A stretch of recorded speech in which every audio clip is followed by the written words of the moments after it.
नमस्कार मंडळी. Review bye दिव्या या यूट्यूब चॅनलवर आपलं मनपूर्वक स्वागत आहे. लग्नानंतर होईलच प्रेम मालिकेच्या पुढील भागामध्ये काव्या आता पार्थला म्हणते की अहो सोडा की ते रम्याचं बोलणं. मला वाटत नाही की ती यावेळेस काही कारस्थान करेल. ती खरंच सुधारली असेल.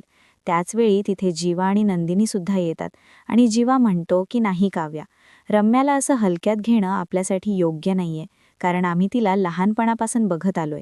ती सहजासहजी दादाला विसरणार नाही.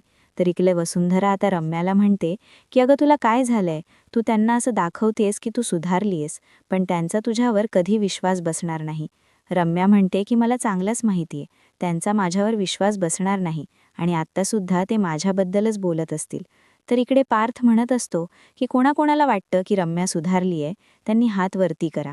तर नंदिनी आणि काव्या आता हात वरती करतात, पण मात्र जीवा हात वरती करत नाही.